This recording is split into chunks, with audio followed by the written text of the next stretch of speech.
Jernej Javornik, najpomembnejša na koncu zmaga. Opisali ste jo, kako ste podoživljali to tekmo? Ja, dosegli smo cilj, ne. Cilj je bil, da dobimo to tekmo in smo na koncu dobili. Tekma je bila, glede na težke razmere, težko igrišče, kvalitetna, odprta iz obeh strani. Mi smo dobro šli v tekmo, nato smo zaradi dobrega nasprotnika malo obstali, ampak smo na koncu polčasa dosegli zadetek in drugi polčas še enega. In rad bi čestital fantom za borbo in verjamem, da lahko še dajo boljše predstave, kot je bila tale danes. Verjetno pa se strinjate, da bi se lahko tekma v prvem polčasu obrnila tudi drugače, kajti tudi Triglav je imel precej priložnosti. Je sigurno, ne. Kot sem že rekel, tekma je bila odprta iz obeh strani. Priložnosti mi smo izkoristili svoje, Triglav jih ni. Zdaj Triglavu bežite za 4 točke, nekako ste se odlepili od tistega zadnjega dela lestvice, kar je tudi najbolj pomembno.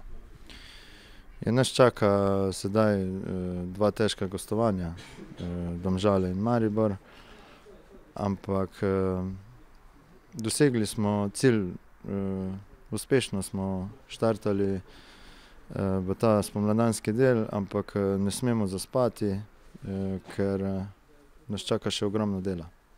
Elvis Bratanović, junak današnje tekme, kakšna je bila ta tekma? Nekako se je zdela, da je bila vseskozi odprta.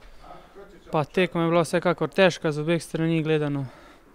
Na srečo mi smo zadeli, lahko bi se tudi drugače odvilo. V primeru, da bi Triglav zadel, verjetno na koncu ne bi bil takšen rezultat, ko je, vendar na koncu smo zadovoljni s 3 točkami in gremo dalje.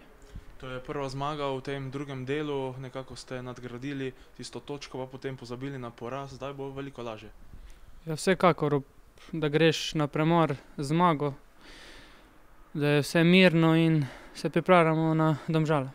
Potem torej Domžale, Maribor, 2 zahtevni gostovanji, kjer nimate kaj za izgubiti. Ja, Maribor tako seveda je najboljša ekipa. Domžale pa tudi so pokazali proti Mariboru, da niso kar tako in da bo težka tekma. Verjetno imate tudi vi zdaj nekakšen zagon, namreč 2 gola doseči ni mačikašelj. Pa je, vsekakor. Jaz si še želim, da bi čim več golov zadel. Tako da bomo delali naprej in probali zadeti čim več zadetkov.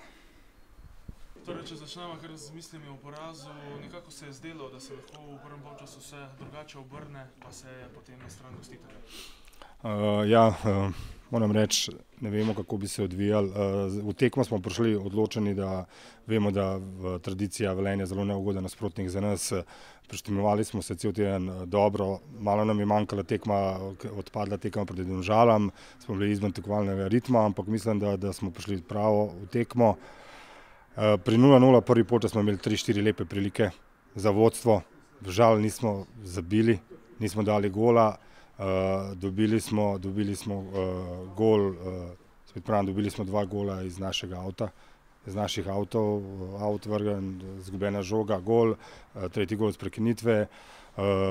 Tudi drugi polčas smo zmanjšali na 2:1, imeli prilike, dobili spet gol iz prekinitve, imeli smo spet prilike, ampak na koncu kdo več golov zabije, ta zmaga, tako da čestitke za zasluženi zmagi Rudarja. Moram pa reči, da je bila zelo, zelo dopadljiva tekma, ritem, tempo, dinamična, po težkem igrišču, tako da čestitke obim ekipam za res pravo borbo, pravo igro. Poraz je torej tukaj, pa vendarle, verjetno nad igro ne smete biti preveč nezadovoljni. Ja, jaz bi raje bil nezadovoljen z igro, da bi točke imel, raje bi to videl, ampak sem rekel, mi bomo dvigovali formo in tako da nisem nezadovoljen. Dobra tekma, dobro smo igrali, samo napake, na koncu napake štejejo, po napakah se tudi goli dobivajo, to je sestavni del igre in tako da pričakujem tudi na domači tekmi proti Gorici, da bo veliko boljše in točke. Alen Krcič, nažalost se ni izteklo po vaših željah, pa vendarle, kakšna je bila ta predstava za vas? Ja, moram reči, da smo se cel teden pripravljali za Velenje. Tako smo šli tudi od prve minute. na vse ali pa nič. Imeli tudi krasne priložnosti, vsaj 4 bi rekel, nismo izkoristili. Potem pade iz našega avta gol, situacija se obrne, potem pa loviš rezultat. Nažalost nismo potem zadeli, padel je drug. Ko smo se približali zadel za 2-1, že spet pade tretji. Torej nekako se je ponovilo tisto pravilo, če ga ne daš, ga dobiš, zdaj bo verjetno največji poudarek na tej realizaciji. Tako je, nažalost danes nam ni šla realizacija, čeprav na treningih moram reči, da smo v temu kar izvrstni, napadalci pa vse. Nič glave gor, gremo na naslednjo tekmo, zdaj je pauza, se pripraviti, probati osvojiti doma 3 pike, to je to. Potem prihaja Gorica, vse tekme so nekako tiste neugodne. Ja, moram reči, prihaja Gorica, nič, glavo gor, 3 pike nas čakajo doma. Jaz upam, da ostane v Kranju. Pozitivno.